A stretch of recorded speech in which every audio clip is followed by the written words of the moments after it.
Good morning. Hey, Caroline, you up early. I am up early. I was happy for the tunes. I'm like, I went from sleepy to ready to go in about 2 minutes. Thank you. It's the holiday season, so we're playing Mhm. all our holiday music. And then when we get the show started, we pop right into our theme music. Welcome back. Thank you for having me. It's always a pleasure. I'm glad that you're back because I enjoyed the first journal, Yeah. which I still have, which is such a beautifully put together body of work.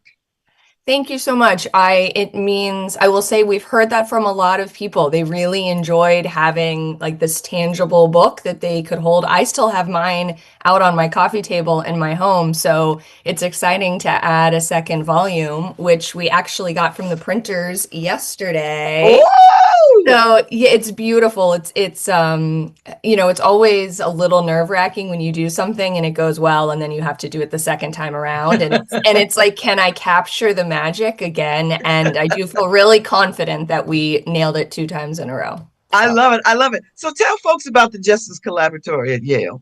absolutely. And again, I just want to thank you so much for being a supporter of us and always inviting us on the show.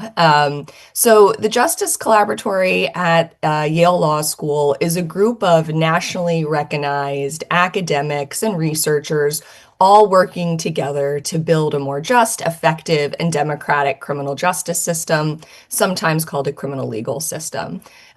We were founded in 2015 by two faculty members at the law school. That's Tracy Mears and Tom Tyler.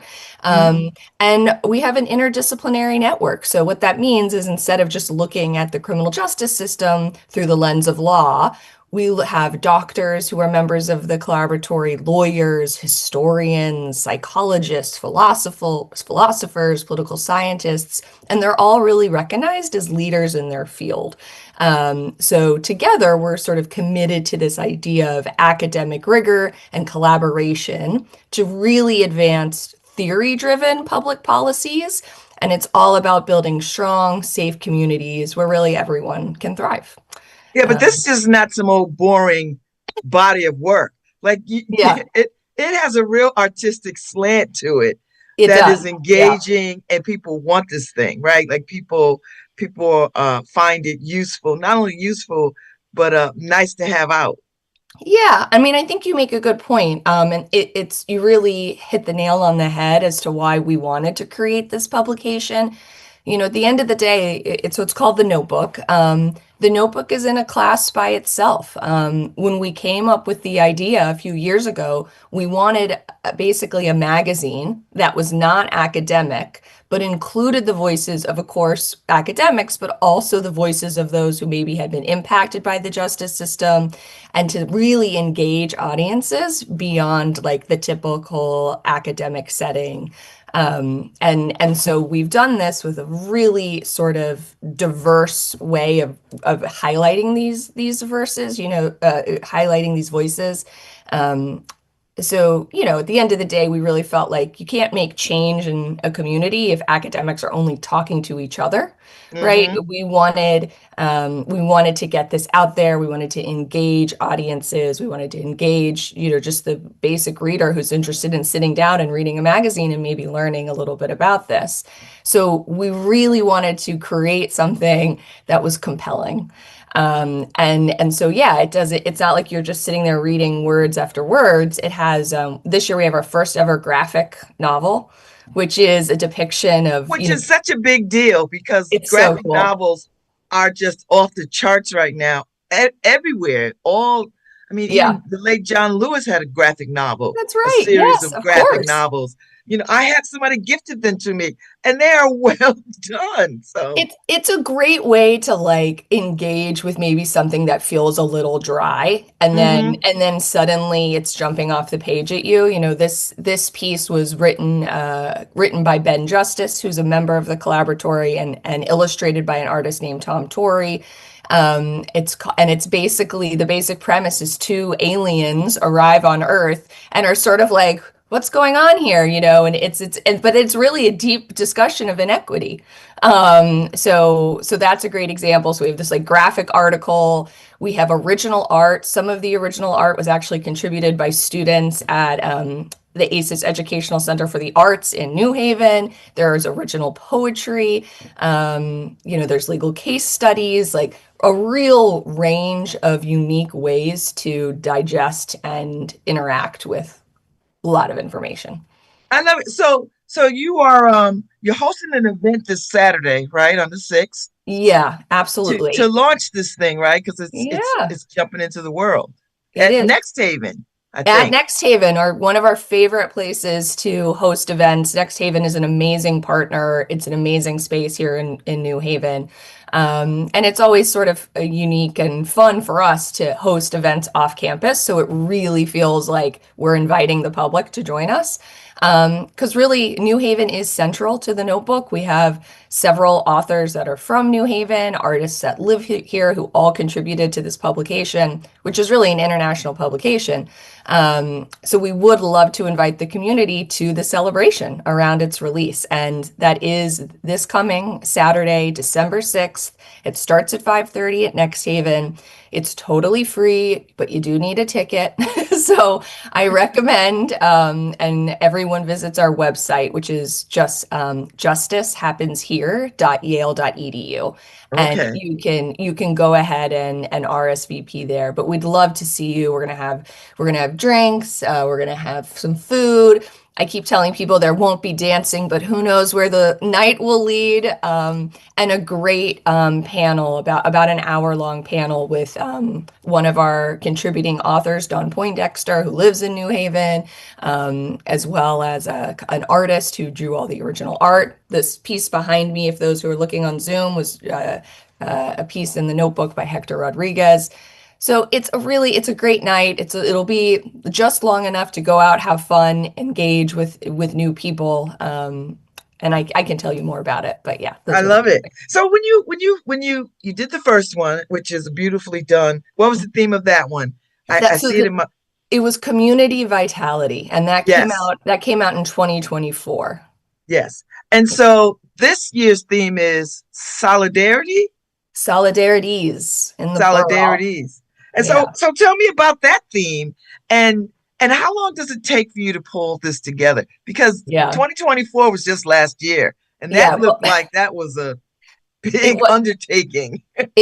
listen, it was February of 2024, so it's more like it's been 2 years, but at least we can say once a year. I'll tell you what, it's a bit of an endeavor to take this from imagination to finished product. And picking the theme of solidarities was the very first thing we did. And I think that really is about sort of the connections we build, the collective actions we take, and the communities we nurture across different geographies and struggles, and really our own imagination. And so we just started from there. What are we going to spend the next year trying to develop, and what will still feel timely in a year as a theme? Um, and we did feel like this was a really timely theme because we are in a moment of extreme divisiveness, and Mhm. we really do believe in sort of the transformative power of partnership and connection, and sort of being there for the people who need one another. And certainly collaboration is this thread that runs through everything that we do. So it seemed that, I guess what I'll say is I hope readers really engage with this work at a time when so many are searching for connection and so many are searching for common cause. So that's sort of how we settled on solidarities. And I can tell you a little bit about some of the interesting ways solidarity naturally manifested in this journal Hmm. as we started in ways like we didn't even expect it would. That was really cool. And if you do you want to hear a little bit about the process? Yes, of Okay. course I do. So, so basically, we come up with this theme and then we spend, I don't know, anywhere from 3 to 4 months just soliciting contributions. And I use the term contributions really pointedly because it isn't like a normal academic journal where we put out a solicitation and people send it in and we do a peer review and we say, no, that's not, we don't want that, or yes, we want that. It's this extremely organic networking process of getting the right pieces and the right voices inside of the final product. So it's a lot of, sharing with our network. Hey, we're doing, texting people. We're starting volume 2 of the notebook. This is the theme. And then we also usually have a really specific idea of a couple things we know we want. Like we know we want poetry. We really wanted to include a graphic novel piece, a graphic article in the last one. We didn't get a chance, so we solicited that. We would talk to people. Is anyone interested in doing this? We'll find the illustrator for you. Um, and so we have these ideas. I really wanted a piece on mutual aid. So we, sort of started thinking about, okay, what's an example of mutual aid within the criminal justice system? We ended up with a piece from the executive director of the bail project, the bail fund, which is a great example of mutual aid. So we kind of get these ideas in our head, right? And then we go out and we try and match them and find the right person. And then, of course, we have to find the artist because the notebook is full of original art. And the art is created for the pieces.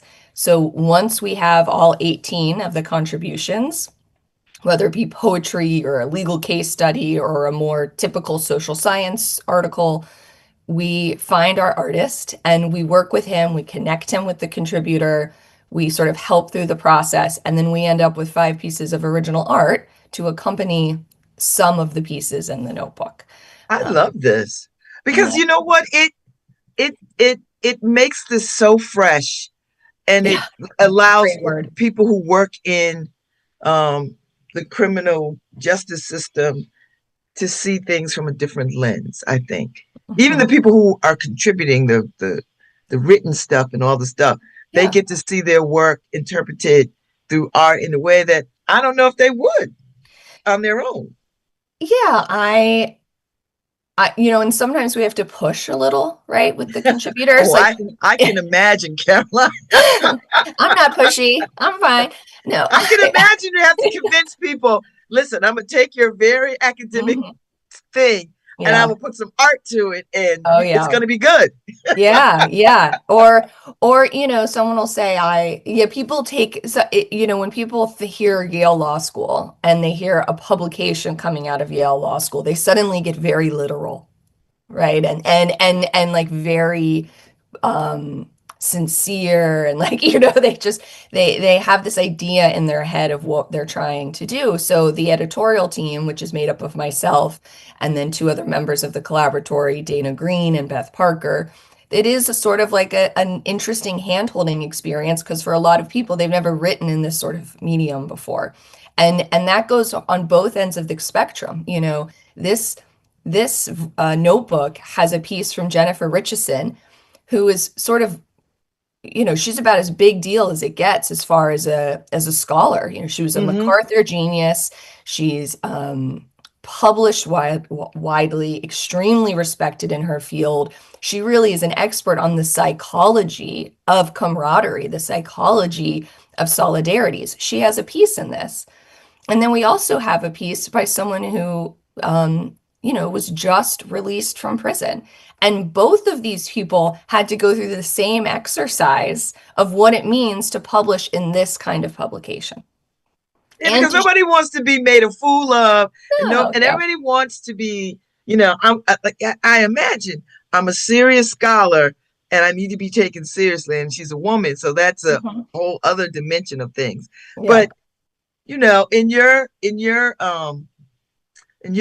warm and comforting way, you guide them and you like, okay, Hmm. this is what we've done, this is what we're doing, and you will shine. You will still shine, Yeah. but it'll be a different kind of medium that you're stepping into. And I think that's wonderful.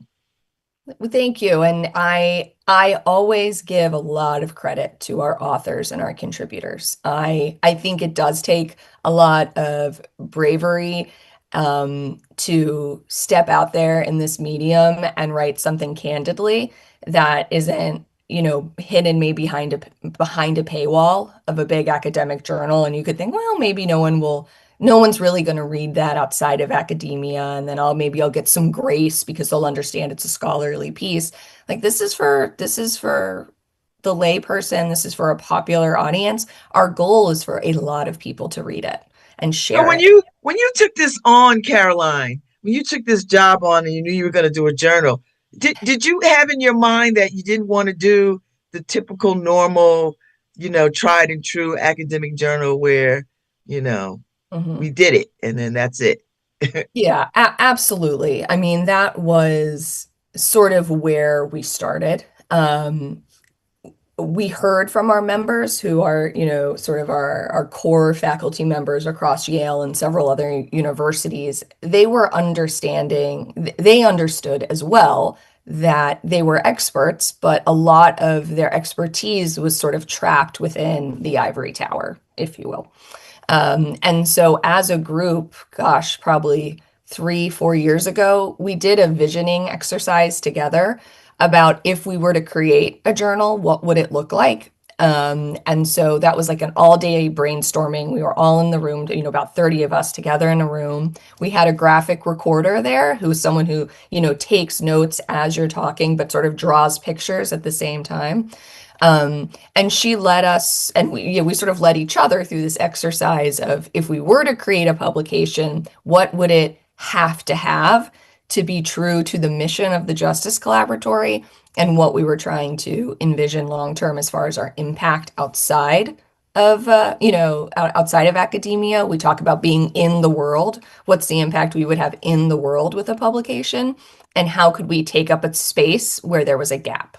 Right. So, like, you can think of this very traditional world, and then we're like, we want to make something divergent, but what does that mean? And I should send you a picture because it's sort of mind-blowing to see that mural that we created, how many things we were able to do with the publication, just based on that initial sitting around thinking, all right, let's imagine as big as we can. How do we create something that includes new voices, that can engage audiences, that is beautiful? And then we were able to really like do it. So it's a cool reflection for me to look back where we started to where we are now. Caroline, you must have the coolest job anywhere. I know Like you I get have that a got to lot. have the coolest job. Thank you. Now, now that it's about to go out into the world and launch, do you start working on number three? You just had to ask that, didn't you? No, no, I'm working on a nap, Babs, is what I'm working on. No, that's a great question. And the goal is to always do this. And I think we give ourselves grace on what the timeline is because we want this experience to feel generative for everyone, for the editors, the artists, the authors. We don't want anyone to be like, oof, we got to do that again, because that's when I feel like the magic gets lost when we get in this routine, this grind, this natural thing of burnout of like, well, I got to do better than I did the time before. Mm. And so I think our goal is always to keep doing this, but maybe it's every 6 months, maybe it's every 18 months. It's really when we feel like there is a void and there is something that needs to be shared. And obviously solidarities at this time just felt like, all right, let's do it. Let's get another volume out there. Oh, because these are challenging times. And the everybody is hoping the legal profession will be the empire that fights back. Do you know what I mean? Like, Oh yeah. I mean, Isn't that the truth? Yeah. you know. I yeah, they are. It is challenging times. There's no way around that. And like I said, I hope readers engage with this because so many are searching for sort of a connection and hope. And I will tell you, this volume is full of hope, and it is all about the ways that people, even at their lowest, found the collective and found joy and light when they were told there was not supposed to be any. And we're told that maybe their future was over, or they were really at the lowest point in their lives. I mean, there are pieces in here, from Dawn, who's a resident in New Haven, who lost her child to gun violence. And she wrote a beautiful piece about what it meant to, it's called From a Different Perspective, to sort of go from being the grieving mother to the evolution of understanding the cycle of trauma and violence in her community.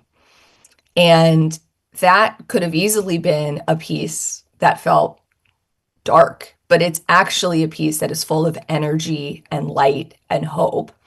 There are other pieces about what it means to nurture a relationship behind prison walls, right? And also across. But there's a piece written by an aunt and a niece who were incarcerated together and what it meant to find family in a place where family was not really supposed to be. Um, I mean, I could go on and on. There's this amazing piece again about mutual aid, about communities coming together to raise bail funds. Like the drumbeat of this volume is, listen, it might not be easy and it might take a while, but if we work together, we will make progress. We will get to where we want to go together. And trust me, there is humanity left, even in the darkest corners of what we're experiencing right now. And yeah, So, Caroline, how do people get their hands on this? great Is it question. for sale? Is it free? Can I get it at the Great. library? And I know you're going to send me a copy. I know it. Of course. I'll send you two. Um, so, there's a few things that you can always expect when it comes to the notebook, and one of them is that it will always be free. You can find it on our website. Again, that's justicehappenshere.yale.edu, or you can just, Google Justice Collab at Yale. It'll pop up. And it's on our website. It goes live this Saturday, December 6th. So you can go to our website on Saturday, you can download it. We do have hard copies available. They're sort of, friends of the Justice Collaboratory thing. So, if you want one out here and Babz or me, maybe send me a message and we'll hook you up.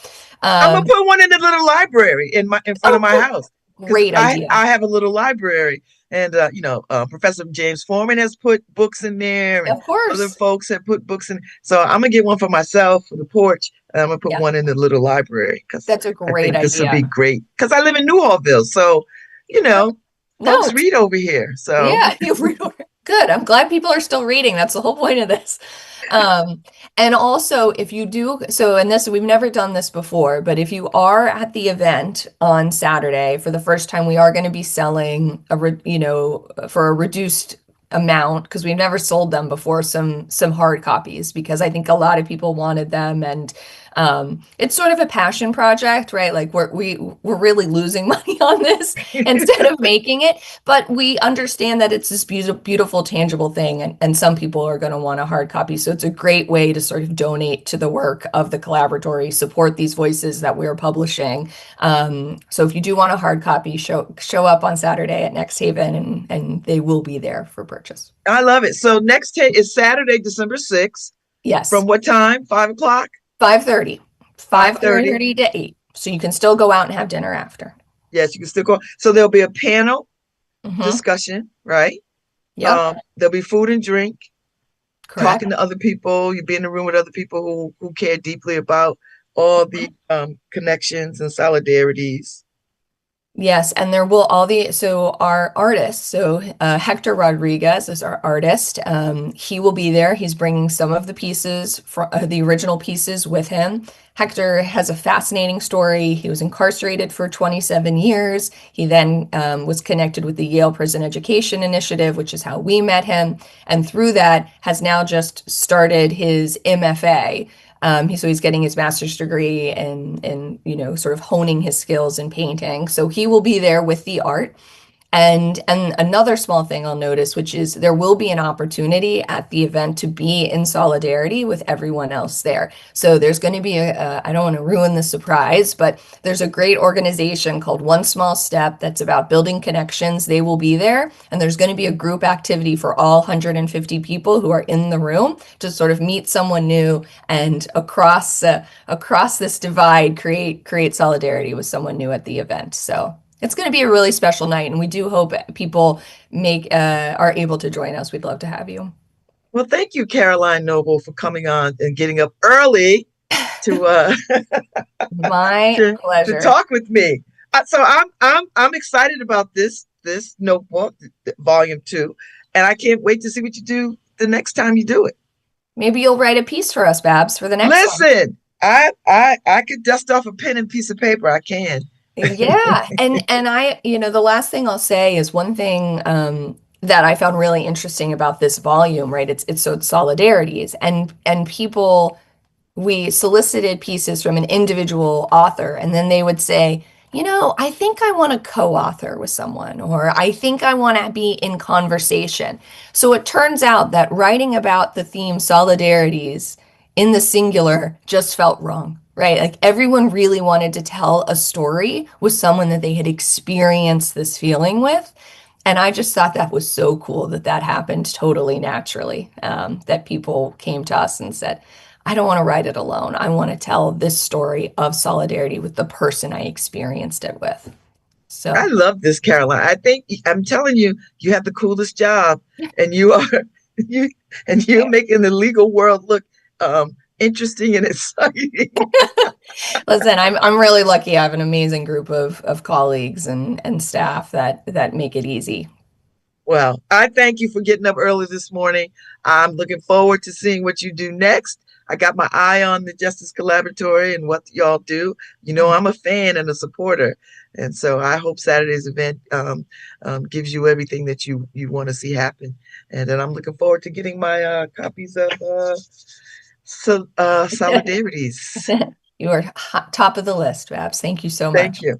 Happy holidays, Caroline.